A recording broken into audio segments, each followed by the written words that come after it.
Assalamualaikum teman-teman. Perkenalkan, nama saya Dahlia Putri. Saya berasal dari kelas PGSD 2020B Universitas Riau.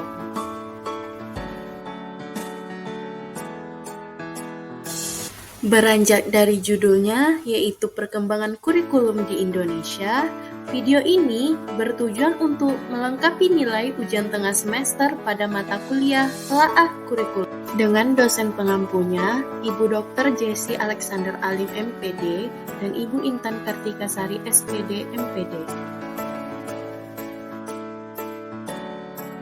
Nah, tanpa berlama-lama lagi, kita langsung saja ke topik utama kita, yaitu perkembangan kurikulum di Indonesia dari tahun 1947 hingga tahun 2021.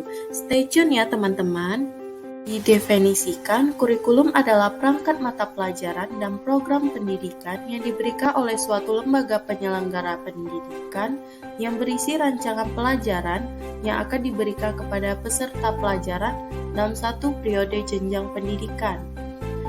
Berikut kurikulum yang sudah pernah diterapkan di Indonesia diantaranya yang pertama yaitu Rencana Pembelajaran 1947, yang kedua Rencana Pembelajaran Terurai 1952, yang ketiga yaitu Kurikulum 1964, yang keempat yaitu Kurikulum 1968, yang kelima yaitu Kurikulum 1975, yang keenam Kurikulum 1984, dan ditutup di abad 19 dengan Kurikulum 1994 dan Suplemen Kurikulum 1999. Nah, di abad 20 dibuka dengan kurikulum yang ke-8 yaitu Kurikulum 2004 dan kurikulum yang ke-9 yaitu Kurikulum 2006 yang disebut dengan Kurikulum KTSP, yang ke-10 yaitu Kurikulum 2013 atau sering disebut Kurikulum K13, selanjutnya Kurikulum Merdeka Belajar, dan yang terakhir Kurikulum Pembelajaran Daring. Sejarah kurikulum di Indonesia di abad 19. Kurikulum pendidikan nasional telah mengalami perubahan, yaitu pada tahun 1947, 1952, 1964, 1968, 1975, 1984, hingga 1994. Kenapa terjadinya perubahan pada kurikulum? Karena kurikulum sebagai serangkaian rencana pendidikan yang perlu dikembangkan secara dinamis sesuai dengan tuntutan dan perubahan yang terjadi di masyarakat.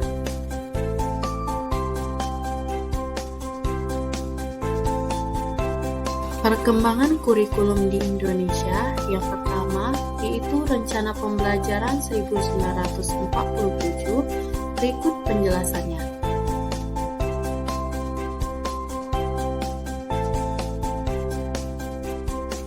Rencana Pembelajaran 1947. Kurikulum ini pada saat itu meneruskan kurikulum yang sudah digunakan oleh Belanda karena pada saat itu masih dalam proses perjuangan merebut kemerdekaan. Makanya disebut sebagai kurikulum Leerplan atau rencana pembelajaran. Yang menjadi ciri utama kurikulum ini adalah lebih menekankan pada pembentukan karakter manusia yang berdaulat dan sejajar dengan bangsa lain.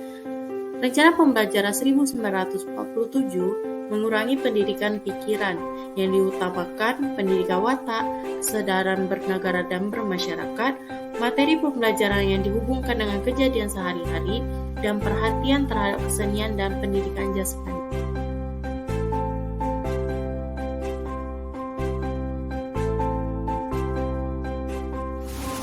Kurikulum yang kedua yaitu Rencana Pembelajaran Terurai 1952. Beliau adalah Bapak Zauja Ahmad, pencetus dari Rencana Pembelajaran Terurai 1952, di mana kehadiran kurikulum ini merupakan penyempurna kurikulum sebelumnya dengan merinci setiap mata pelajaran sehingga dinamakan Rencana Pembelajaran Terurai 1952. Kurikulum ini sudah mengarah pada suatu sistem pendidikan Indonesia, seperti setiap mata pelajaran dihubungkan dengan kehidupan sehari-hari. Silabus mata pelajaran menunjukkan secara jelas bahwa seorang guru hanya mengajar satu mata pelajaran.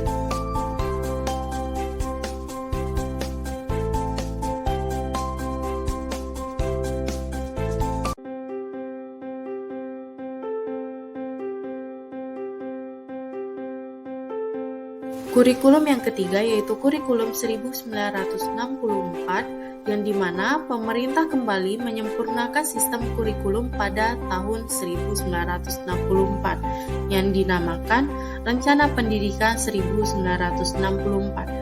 Kurikulum ini memiliki ciri-ciri bahwa pemerintah mempunyai keinginan agar rakyat mendapatkan pengetahuan akademik untuk pembekalan pada jenjang sekolah dasar, sehingga pembelajaran dipusatkan pada program Pancawardana, yaitu pengembangan moral, kecerdasan, emosional atau artistik, keprigalan atau keterampilan, dan jasmani.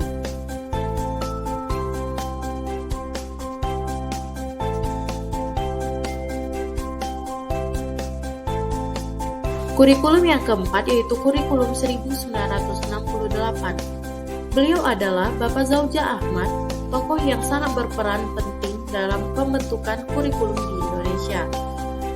Kurikulum ini merupakan kurikulum pertama pada masa Orde Baru, yang bersifat politis dan bertujuan untuk menggantikan Rencana Pendidikan 1964 yang dicitrakan sebagai produk Orde Lama. Kurikulum ini bertujuan untuk membentuk manusia Pancasila yang sejati, kuat, dan sehat jasmani dengan mempertinggi kecerdasan dan keterampilan jasmani, moral, budi pekerti, dan keyakinan beragama. Di mana kurikulum 1968 merupakan perwujudan dari perubahan orientasi pada pelaksanaan Undang-Undang Dasar 1945.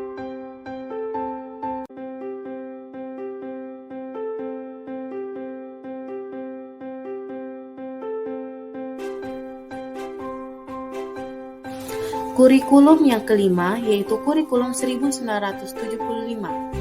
Pada kurikulum ini, metode, materi, dan tujuan pengajaran dirinci dalam prosedur pengembangan sistem instruksional atau PPSI yang dikenal dengan istilah satuan pelajaran.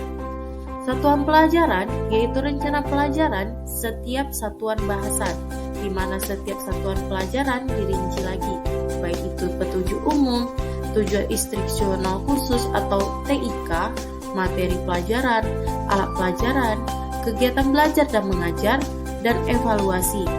Pada kurikulum 1975, seiring berjalannya waktu, banyak menimbulkan kritikan, dikarenakan masyarakat menganggap guru sibuk menulis rincian apa yang akan dicapai dari setiap kegiatan pembelajaran, sehingga fokus guru terhadap siswanya teralihkan. Maka dari itu, digantilah kurikulum 1975 ini.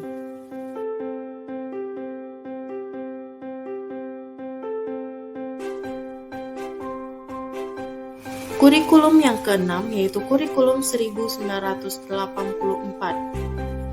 Beliau adalah Profesor Dr. Koni. Beliau adalah tokoh yang sangat berperan penting dalam pembentukan kurikulum 1984.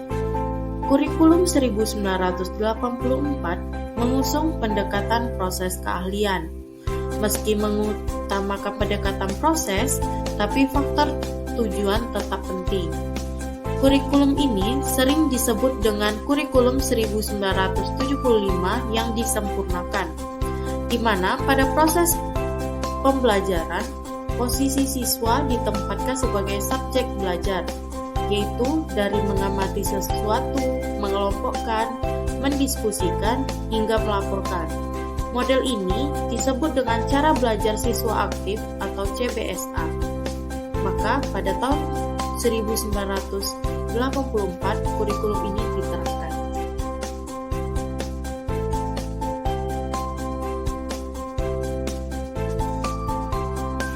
Kurikulum yang ketujuh yaitu kurikulum 1994 dan suplemen 1999, di mana pada tahun 1994 pemerintah memperbarui kurikulum sebagai upaya memadukan kurikulum-kurikulum sebelumnya. terutama pada kurikulum 1975 dan kurikulum 1984. Pemerintah beranggapan bahwa kurikulum 1975 dan kurikulum 1984 bisa digabungkan dengan upaya melengkapi kekurangan yang terjadi pada kurikulum yang pernah diberlakukan di Indonesia. Namun, perpaduan antara tujuan dan proses nampaknya belum berhasil. Akibatnya, banyak kritik yang berdatangan disebabkan oleh beban belajar siswa yang dinilai terlalu berat, dari muatan nasional sampai muatan lokal seperti bahasa daerah, kesenian, keterampilan daerah, dan lain-lain, sehingga kurikulum ini tidak berlangsung lama di Indonesia. Sejarah kurikulum di Indonesia di era abad 21. Cara berpikir pada abad 20 adalah pendidikan bagaimana mentransfer ilmu. Tetapi pada abad 21 yang terpenting adalah inovasi. Inovasi di sini adalah menciptakan sesuatu yang baru, yang bernilai hasil guna, yang diwujudkan dengan kreativitas, maka akan menghasilkan sebuah produk. Jadi, pada abad 21, cara berpikirnya adalah bagaimana cara menciptakan sebuah produk.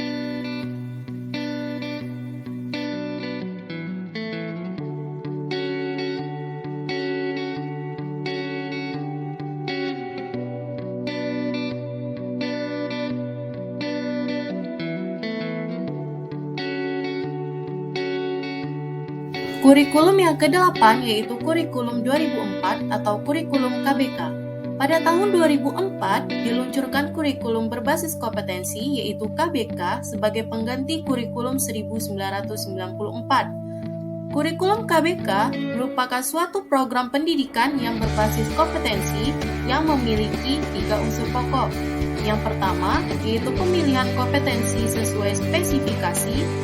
Yang kedua, indikator-indikator evaluasi untuk menentukan keberhasilan pencapaian kompetensi, dan yang terakhir yaitu pengembangan pembelajaran.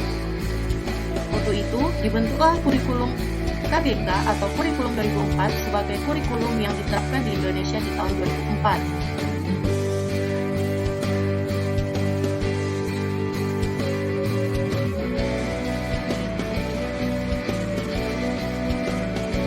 Kurikulum yang ke-9 yaitu kurikulum 2006 atau kurikulum KTSP. Pada tahun 2006, pemerintah pusat menetapkan standar kompetensi dan kompetensi dasar, yang dimana dalam proses pembelajaran, guru dituntut mampu mengembangkan sendiri silabus dan penilaian sesuai dengan kondisi sekolah dan daerahnya. Nah, hasil dari pengembangan dari semua mata pelajaran dihimpun menjadi sebuah perangkat. Kurikulum 2006 ini juga dinamakan sebagai kurikulum tingkat satuan pendidikan yaitu KTSP. Kurikulum 2006 atau kurikulum KTSP ini menuai banyak kritikan, baik itu kritikan positif maupun negatif, di mana masyarakat menganggap kurikulum ini sangat cocok diterapkan di Indonesia, mengingat guru sangat berperan penting dalam proses pembelajaran, sehingga untuk menciptakan siswa yang memiliki kompetensi yang baik, maka diperlukannya seorang guru yang kompeten. Dan kritikan yang bersifat negatif yang diberikan oleh masyarakat terhadap kurikulum KTSP ini adalah di mana siswa tidak diberikan kesempatan untuk mengeluarkan ide-idenya dalam proses pembelajaran. Maka dari itu, kurikulum 2006 ini tidak bisa diterapkan di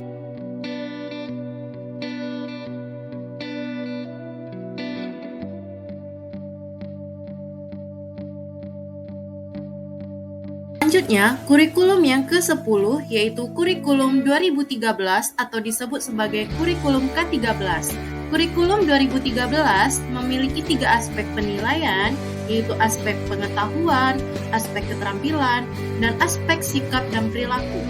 Di dalam kurikulum 2013, terutama di dalam materi pembelajaran, terdapat materi yang dirampingkan atau dipersingkat dan materi yang ditambahkan.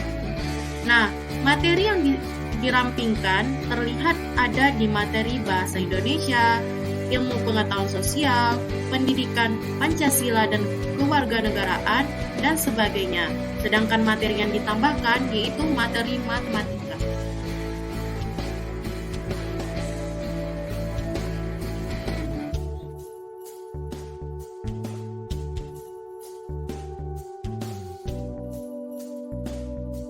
Kurikulum yang ke-11 yaitu kurikulum Merdeka Belajar.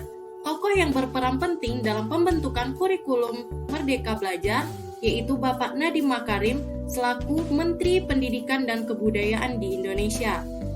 Adapun tujuan dari Bapak Nadiem Makarim membentuk kurikulum Merdeka Belajar adalah untuk mengasah hard skill dan soft skill terkhususnya kepada mahasiswa, di mana beliau berharap setelah mereka lulus di perguruan tinggi, mereka tidak hanya memiliki ijazah saja, tetapi juga mempunyai skill yang dapat diperlukan untuk dunia kerja.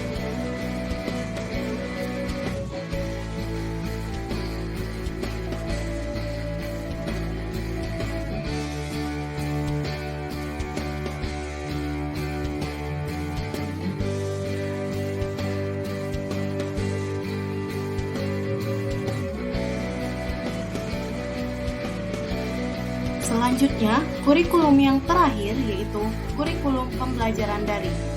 Pada kurikulum ini dilakukan pengurangan kompetisi dasar untuk setiap mata pelajaran, sehingga guru dan siswa dapat terfokus pada kompetensi esensial dan kompetensi prasyarat untuk kelanjutan pembelajaran di tingkat selanjutnya. Kurikulum daring ini salah satu opsi yang dapat dilakukan oleh sekolah untuk melaksanakan relaksasi dan adaptasi pembelajaran dalam kondisi khusus. Contohnya pada saat pandemi seperti saat ini.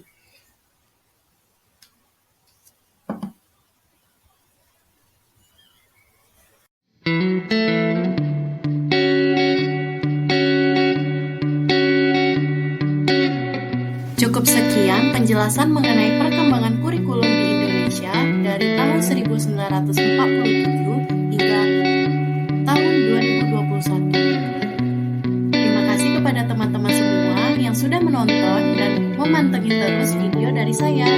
Jangan lupa subscribe, comment, and like. Sampai jumpa teman-teman semua.